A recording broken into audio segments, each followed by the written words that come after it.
Hola a todos y bienvenidos de nuevo. Hoy vamos a meternos de lleno en un tema que de verdad os va a volar la cabeza. Vamos a explorar por qué cometen suicidio las cosmovisiones no cristianas. Y ojo, me refiero al principio 4 del librazo de Nancy Pearcey, El hallazgo de la verdad. Vamos a estar observando las contradicciones de los ídolos de las cosmovisiones falsas. Básicamente veremos cómo esos enfoques tan reduccionistas acaban, literalmente, dinamitando sus propios cimientos lógicos. Es un viaje fascinante que va a desafiar totalmente vuestra forma de ver las cosas. Ya lo veréis. Bueno, para arrancar, quiero lanzaros una pregunta que suena un poco fuerte, lo sé. ¿Puede realmente suicidarse una filosofía? A ver, obviamente no estamos hablando de un final físico, sino de un colapso puramente intelectual, o sea, de tirarse piedras a su propio tejado. Esta es la gran incógnita y el verdadero trabajo de detectives que vamos a hacer en este análisis. Y creedme, desentrañar esta paradoja nos va a contar muchísimas cosas sobre cómo validamos lo que creemos en la sociedad actual. La autora, Pearcey, nos advierte que muchísimas filosofías modernas caen en una trampa fatal. En filosofía pura y dura a esto se le llama absurdidad autorreferencial. Suena súper técnico, ¿verdad? Pero en realidad es muy sencillo. Ocurre cuando una teoría impone unas reglas del juego súper estrictas para saber qué es verdad y qué no, pero resulta que esa misma teoría es incapaz de cumplir sus propias reglas. Vamos, que al aplicarse su propio cuento se cortan el cuello intelectualmente y quedan totalmente invalidadas frente a cualquier análisis serio. Para que no nos perdamos, esta va a ser nuestra hoja de ruta de hoy. Iremos paso a paso. Primero, veremos la creación de ídolos. Luego, la trampa del reduccionismo. De ahí pasaremos a esa absurdidad autorreferencial de la que hablábamos. Analizaremos ejemplos históricos de autorrefutación. Y por último, cómo encaja aquí la perspectiva bíblica. Vamos a ello. Empezamos con el punto 1, la creación de ídolos. Y es que, si lo pensáis bien, el ser humano tiene una tendencia histórica casi inevitable a fabricarse sustitutos para intentar darle sentido al mundo que le rodea. Este es el primer paso absolutamente esencial en el método de Pearcey para analizar cualquier idea que nos intenten vender. Para ponernos en contexto sobre este principio 4, el texto nos da una especie de caja de herramientas con 5 pasos para poner a prueba cualquier visión del mundo. Va desde identificar cuál es el ídolo y su reduccionismo hasta ponerlo frente a la realidad y ver si se contradice a sí mismo. Es como un test de estrés para edificios, pero aplicado a las ideas y sistemas de creencias que mueven nuestra civilización. Pearcey da en el clavo cuando afirma que, en el fondo, cuando la gente rechaza a un creador supremo, no dejan de adorar, ¿qué va? Simplemente cogen una pequeña parte de la creación y la elevan a la categoría de Dios.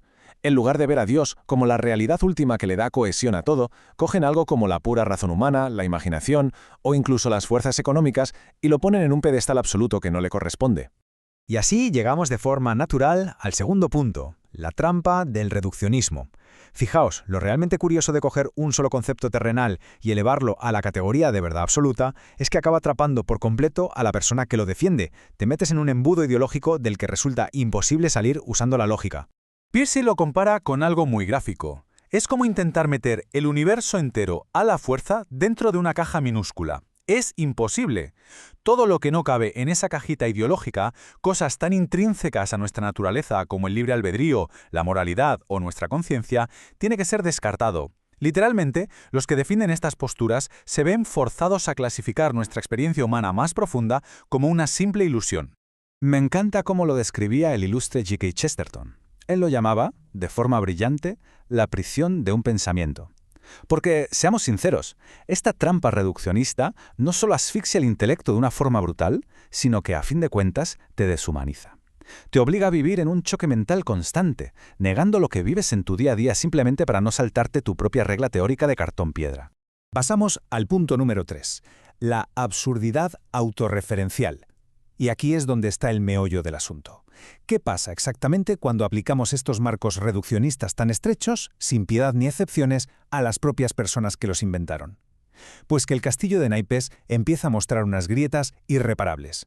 Fijaos bien en esto. Los pensadores reduccionistas son expertos en inventar reglas universales súper estrictas para desacreditar fácilmente a los demás.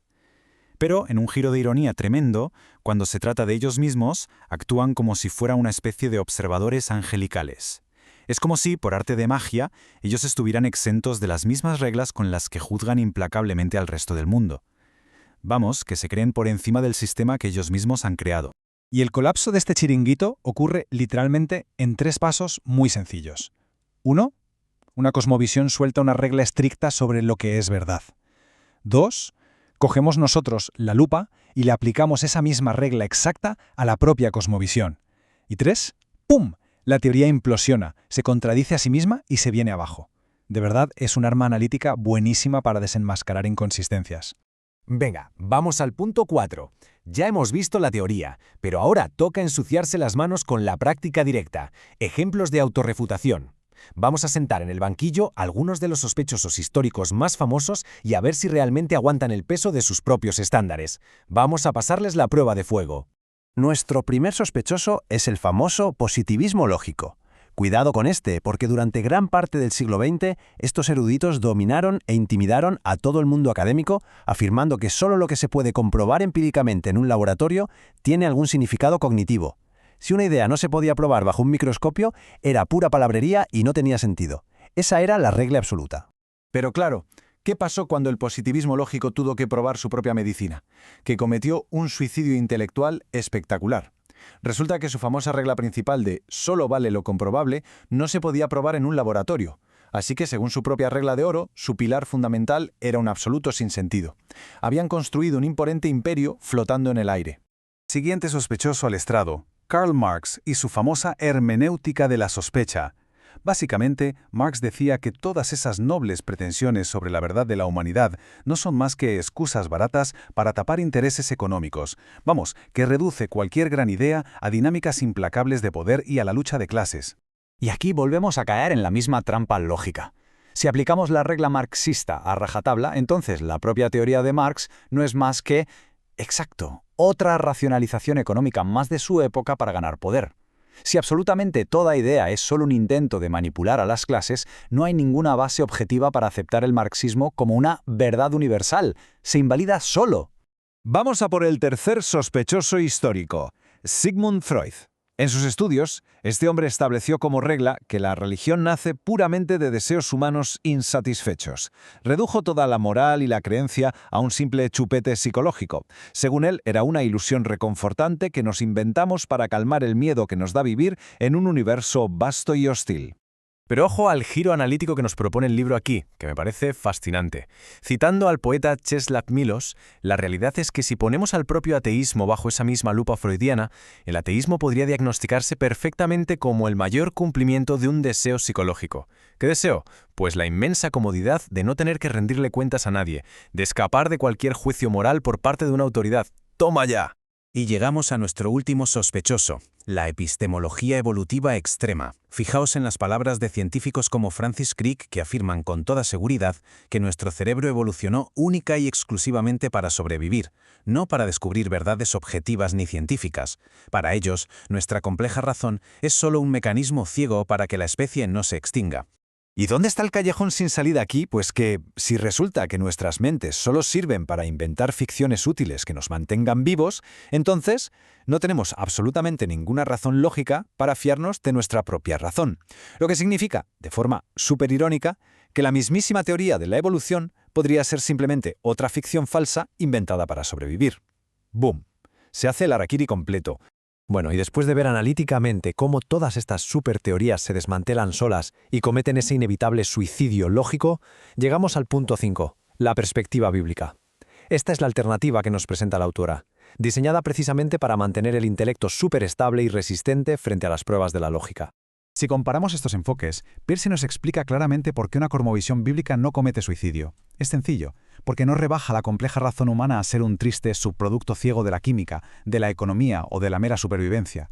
Todo lo contrario, entiende que nuestra mente está creada a imagen de un Dios racional y que por tanto tiene una verdadera congruencia dentro de un universo inteligible. El resultado es una coherencia intelectual a prueba de bombas, a años luz de las visiones reduccionistas que acabamos de ver.